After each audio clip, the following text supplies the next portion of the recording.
చూద్దాం. విజయవాడలో మళ్లీ అన్నదమ్ములు సవాళ్లు ప్రతి సవాళ్లు విసురుకుంటున్నారు. కేశినేని నాని ఎంపీ చిన్ని మధ్య సోషల్ మీడియా వేదికగా వార్ నడుస్తుంది. ఎంపీ చిన్నిపై ఎక్స్ లో విమర్శలు చేస్తూ కేశినేని నాని ట్వీట్ చేశారు. ఇందుకు కౌంటర్ గా సైకోలను పట్టించుకోవద్దు, అలర్ట్ గా ఉండాలని ఎంపీ చిన్ని ట్వీట్ చేశారు. ఎంపీ చిన్ని కార్యాలయానికి ఎన్టీఆర్ పేరు తొలగించాలని, ఆయన చేయని అక్రమ దందాలు లేవని కేశినేని నాని తన ఎక్స్ లో ట్వీట్ చేశారు. రోడ్లపై మతి భ్రమించి ఓ సైకో తిరుగుతున్నాడని, ప్రజలు అప్రమత్తంగా ఉండాలంటూ కేశినేని నాని వ్యాఖ్యలకు ఎంపీ చిన్ని కౌంటర్ గా ట్వీట్ చేశారు. కేశినేని నాని అలాగే చిన్ని ట్వీట్ వారికి సంబంధించిన పూర్తి సమాచారం మా ప్రతినిధి పూర్ణ అడిగి తెలుసుకుందాం.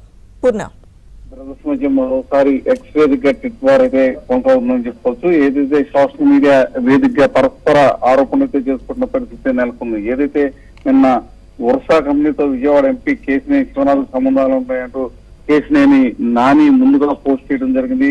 అయితే దానికి ప్రత్యేక అదే స్థాయిలో కేశినేని కూడా దానికి ధీటుగా సమాధానం కూడా సోషల్ మీడియా వేదికగా ఇవ్వడం కూడా జరిగింది. అయితే ఆ తర్వాత ఏదైతే కేశినేని చిన్ని ఈ రోజు ఉదయం మళ్ళీ కేశినేని నానిని ఉద్దేశిస్తూ రోడ్ల మీద మధ్య ప్రేమించి తిరుగుతున్న సైకో చిప్పు దొబ్బి ఈ సోషల్ మీడియా వాల్స్ పై కత్తి పగ ద్వేషం పెంచుకుని విజయవాడ నగరాభివృద్ధికి విషయం చెబుతున్నట్టు ఆయన మరో పోస్ట్ పెడతాం జరిగింది.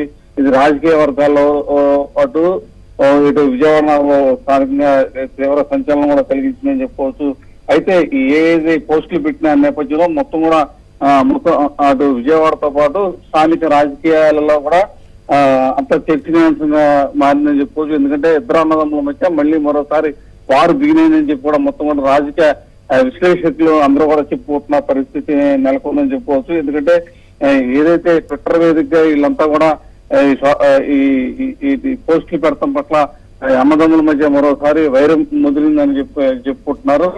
ఏదైతే ఈ రోజు మరోసారి కేసీఆర్ నాని సినీని ఉద్దేశిస్తూ కూడా పోస్ట్ పెట్టారు. ఏదైతే ఎన్టీఆర్ ఏదైతే చిన్ని కార్యాలయానికి ఎన్టీఆర్ పేరు తొలగించాలి, ఆయన పేరు అవమానంగా ఉంది అని కూడా ఆయన పోస్ట్ పెడతాం కూడా స్థానికంగా సంచలనం కలిగించిందని చెప్పవచ్చు.